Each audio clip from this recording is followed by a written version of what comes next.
and welcome to episode 7 of Movie Autopsy with me, the movie doctor, the show where we go deep into it and analyse a movie like no one else has done before. And as you can see from the title, it is of course the Clash of the Titans. Giant gorilla versus giant lizard. It is of course Godzilla versus Kong. Before we get into it, please make sure you like, share and subscribe, and of course click the little bell that's somewhere on the screen somewhere to make sure that you are the first to know when a new video drops, and to make sure that you get access to all my previous videos and all the great content that's going to be coming your way. So I'm going to rank the film across 5 different categories. They're of course story, performance, direction, cinematography, music and impact. And for each category I'm going to give the film a rating out of 10, and of course give the film an overall rating out of 10 as well. So yes, here we are, the next chapter in the Monsterverse with these two behemoths battling it out, the showdown that we've all been waiting for. We've got King Kong, Godzilla and of course Godzilla, King of the Monsters. And here we are, Godzilla versus Kong. Was the film any good? Was it an epic contest or a big monster pile of mess? Stick around to find out.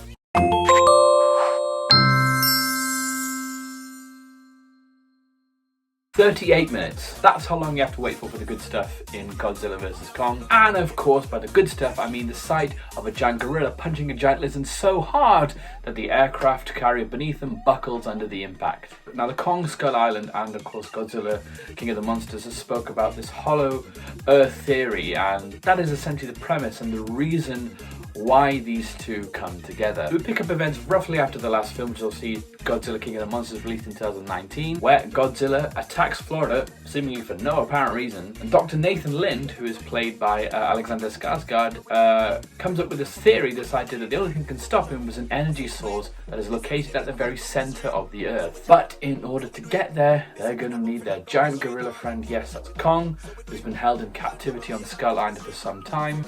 He has been held there, of course, by Monarch, who have built this giant invisible but electrical dome around Monarch, and pretty much everyone has been wiped out apart from Kong and a little orphan deaf girl called Jaya. Now obviously when we saw Kong in Skull Island, that was set in the 70s, but in present day he's a lot older, he's clearly a lot bigger, and he's a lot grayer as well. This is a grizzly version of Kong. So Dr. Lind and Dr. Eileen Andrews are tasked with taking Kong back to his new home, and coming along with them is of course Jaya, who is played by Haley Hottle, who is actually able to communicate with Kong via sign language. Now we have the returning Millie Bobby Brown, who plays Madison Russell, Julian Dennison, who plays Josh Valentine, and we have Brian Tyree Henry, who made his name in Atlanta, playing conspiracy theorist Bernie Hayes. He is a conspiracy theorist and he is investigating evil cyber company Apex Cybernetics. Now compared to Godzilla King of the Monsters, which was slow and plodding along and too clunky,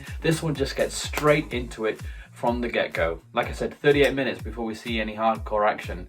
Doesn't waste any time. It's sharp, it is fast, and most importantly, it is engaging. Now you know what you're going to get, and yes, there's a story. Okay, there's a story for the sake of having a story, but honestly, who cares? Let's just see Godzilla and King Kong fight. That's what we're all here for. Let the two go at it. Nobody really cares about this backstory or anything that's going on or why they're even fighting. It's like Muhammad Ali and Joe Frazier, or The Rock versus Stone Cold. I don't need an explanation, just let them fight. This is essentially a glorified B-movie. It's fun to watch, it's high acting, it's stupid, but it's a great deal of fun. Thankfully, the makers of this film have learned their lessons from the previous film and don't take themselves too seriously. They know what we want and they give it to us straight away. One thing that I wanted to see, and thankfully it is included, and it's something I spoke about with my friends before watching this film, and that is of course that Godzilla is an infinitely more powerful being than King Kong. He's essentially a walking nuclear weapon. He can shoot that blue energy out of his soul to his enemies. So he's much more and yes, of course, Kong is a giant gorilla, but he's no match for Godzilla really when it comes down to it. And thankfully they portrayed it that way. Essentially, Godzilla kicks Kong's ass for most of this film. The only time things are leveled up is when Kong harnesses that energy from the center of the earth via an axe, and he's able to level the playing field. But even then, Godzilla gets the better of him. But a big downer for me in terms of the story was the use of Mecha Godzilla. Now, fans of the story of the anime series or the comics or anything like that would have been really looking forward to Mechagodzilla's introduction. There's a lot of speculation that Mechagodzilla was going to be in this film, but we are introduced to Mechagodzilla. He arrives, he destroys stuff, and he's killed within the space of about 10 to 15 minutes. It's way too rushed. We don't even get time to really get intimidated or get a feel for Mechagodzilla. Everything happens way too quickly. Another kind of downer for me is that this is billed as Godzilla vs. Kong, but this is very much Kong's film. We see everything really about Kong. We get a good backstory, we get some origin story, some ancestral history about Kong and his family and his whereabouts and where he's all come from. And he's heavily featured from the very beginning of the film to the end. Godzilla just dips in and out to kind of fight, and that's about it. We don't really get much of Godzilla. This is very much felt like a Kong film that features Godzilla. So there's not much equal screen space for the two of them. I found that a little weird, but then again, I'm on Team Godzilla, so I'm a little bit biased about the whole thing. But there you go. So for the story, I'm going to give it a 7 out of 10. It's not particularly highbrow, it's kind of stupid, but you know what? It works. It's simple, it's effective, it's high octane, and as I said, it's engaging. You wanted to watch it, it's a breeze, it's just under 2 hours long, and it's perfect for what this kind of film is going to be. You know what exactly it's going to be, it does exactly what it says on the tin. 7 out of 10.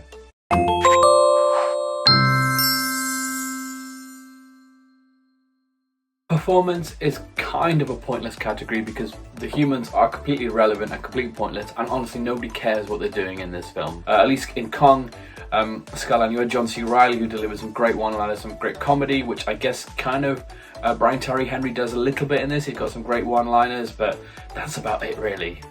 But honestly, who even cares what the humans are doing? It's about Godzilla, it's about Kong, and I can't really rate their performance, can I? Well, they're not real. Sorry. So, 5 out of 10 performance. I mean, who cares? Honestly, who cares? Let's move on.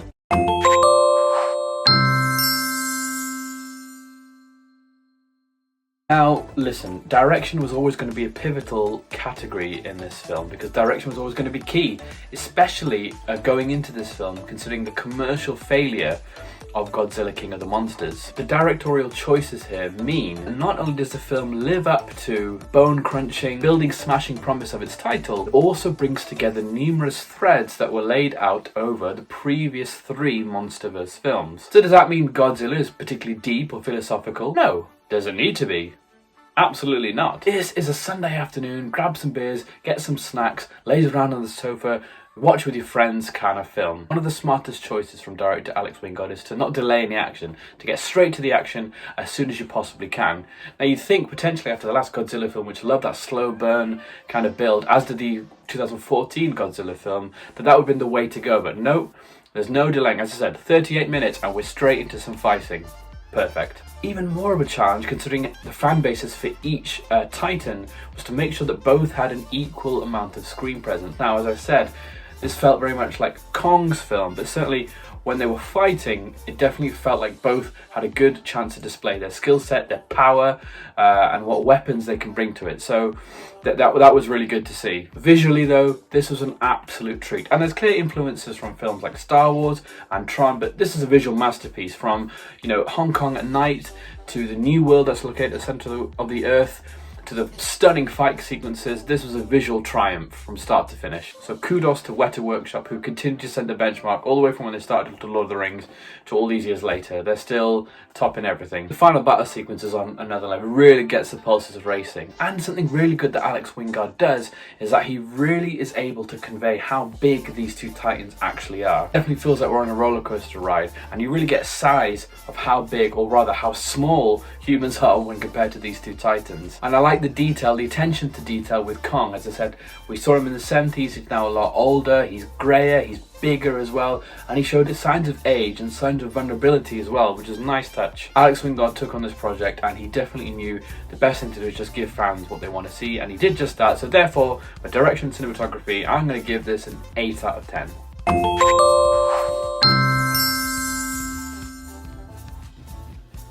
Well, music, what can I say about music? It's fairly generic, it's fairly normal. And that was a shame really, because one of the highlights of Kong Skull Island back in 2017 was the great soundtrack that they used to really elevate the film. Use the 70s time frame that they had. That made the film a lot better. Music here is particularly memorable. It isn't bad either, it's just somewhere in the middle. During the fight sequences, the music that they do use does help get the pulses going. and it really gives a high octane feel to everything going on. He said that there's no particular song or a bit of music that stuck with me that would stay with anyone really, that people wouldn't be talking about. So yeah, as I said, pretty bland, pretty, you know, just normal really. I guess the sole purpose of the music is to build tension and to really emphasize and add something new to those battle sequences, which I guess they do. So for that reason, I guess a 7 out of 10 for the music. It does its job, but nothing memorable.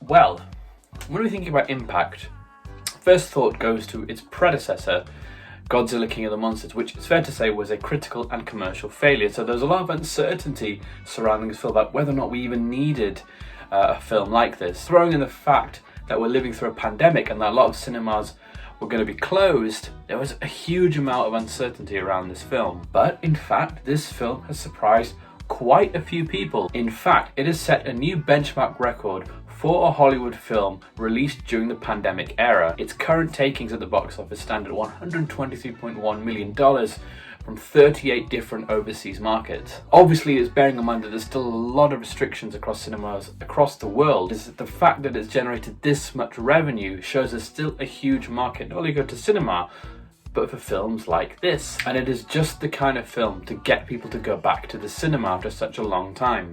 In fact, predictions say that had this film rolled out in a normal world, those box office takings could be past the $200 million mark. And it's also due to release in the cinemas here in the UK in May, so that figure is only going to increase. How is there going to be another film? Well, unlike the other movies, there is no post-credit scene. Now the reason for this is firstly, well, apparently there was one, and we already saw it. They did have a scene in mind for the post-credit scene, but then decided that it fit in so well with the actual film that they just put it in there. So we've seen that post-credit scene, or what it was intended to be the post-credit scene.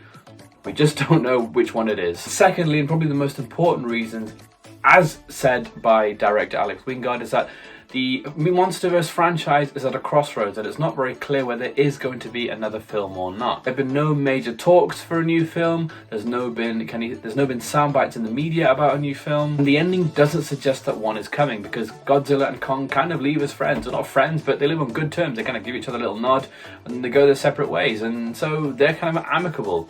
So I don't know. For the time being, it seems like these two behemoths are going to be kept together, but I honestly would not mind if there was a rematch.